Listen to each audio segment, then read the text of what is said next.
Il ne s'agissait pas d'un problème routier normal. Ces gens avaient vu quelque chose qui défiait toute explication.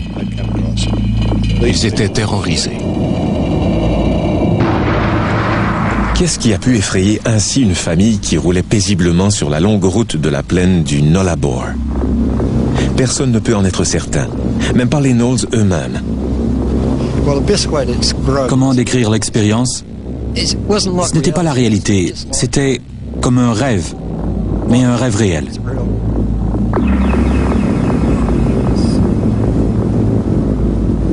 La famille Knowles est tout à fait ordinaire.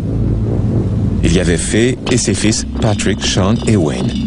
Mais ils ont vécu quelque chose d'extraordinaire le 20 janvier 1988. Partis de leur résidence de Perth, ils se rendaient à Melbourne, à 3500 km. Il était 3 heures du matin. Sean conduisait et son frère Patrick dormait à ses côtés.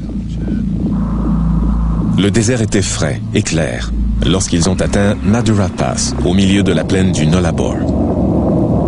Puis, sorti de nulle part, Sean a aperçu une lumière blanche et aveuglante juste devant eux. Il m'a dit, Pat, réveille-toi. Il y a quelque chose devant nous. Et je lui ai demandé qu'est-ce que c'était. Puis il a dit, réveille-toi et regarde, c'est un ovni. Sean paniquait, essayait de contourner l'obstacle, mais l'objet descendait sur eux. Et ça ne faisait que commencer. Sean s'est mis à accélérer. Cette chose nous a pourchassés pendant environ 1 heure, puis s'est placée devant nous. Plus nous accélérions, plus cette chose allait vite. Puis, elle s'est posée carrément sur notre voiture. Puis, l'incroyable s'est produit. La famille Knowles affirme que leur voiture est montée dans les airs et est restée suspendue là.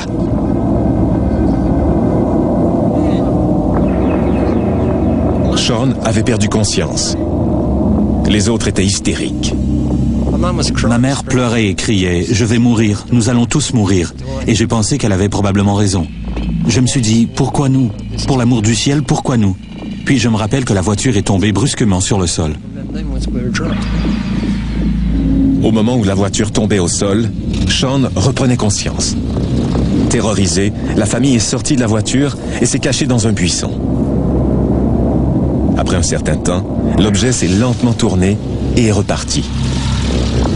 Les Knowles se sont alors dirigés vers une halte routière, lieu de rencontre de plusieurs camionneurs. Ce qu'ils ne savaient pas, c'est que Graham Henley venait tout juste d'arriver là et qu'il avait vu lui aussi une lumière éblouissante.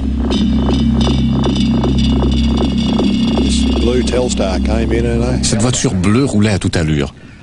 Puis les 3 jeunes et leur mère ont sauté de la voiture. Ils parlaient tous en même temps. L'un d'eux faisait de drôles de sons. Il était absolument terrorisé. En fait, la famille Knowles était si effrayée que Graham Henley préféra ne pas mentionner l'étrange lumière qu'il avait vue un peu plus tôt. Une lumière aveuglante. La lumière tournait et allait dans tous les sens. J'ignorais ce que c'était. Alors j'ai accéléré un peu et j'ai continué. Tout à coup, plus rien. La lumière a disparu. Puis elle est revenue. Et j'ai pensé que c'était un hélicoptère qui pourchassait quelques malfaiteurs ou qui s'amusait. Et je ne m'en suis plus occupé. Après avoir discuté avec la famille Knowles, Henley a finalement agi. Avec un autre camionneur, il est retourné sur la route où ils ont trouvé des preuves qui semblaient confirmer le récit des membres de la famille Knowles. Tout était comme il l'avait dit. Des marques de pneus où ils avaient brusquement tourné, des buissons écrasés où ils s'étaient cachés. Un des garçons disait s'être coupé le bout des orteils sur le gravier et on pouvait voir des gouttes de sang. L'incident a fait la manchette de tous les journaux du monde. La police s'est emparée de l'affaire et a saisi la voiture des Knowles. Des experts effectuaient des tests, mais n'ont jamais pu trouver de preuves concrètes pour établir qu'il s'agissait bien d'une rencontre avec un ovni. C'est alors que les autorités ont abandonné l'enquête. Je crois que l'enquête a été faite de façon très superficielle. Selon moi, il y avait suffisamment d'erreurs pour ouvrir et mener une enquête plus sérieuse.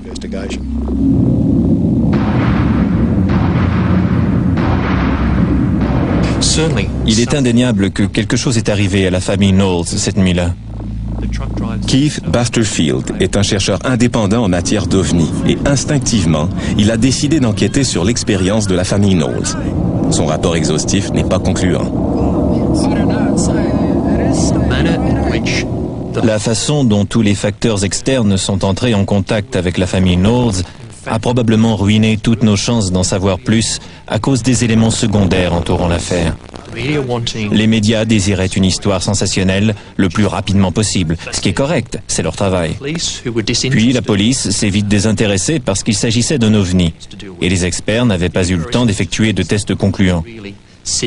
Quant aux membres de la famille Knowles, ils étaient étourdis par toute cette couverture médiatique internationale. Je crois que nous ne saurons jamais ce qui s'est vraiment passé. Néanmoins, des années plus tard, la famille Knowles soutient que leur histoire est véridique. Bien sûr, ils peuvent croire ce qu'ils veulent. Je sais ce que j'ai vu.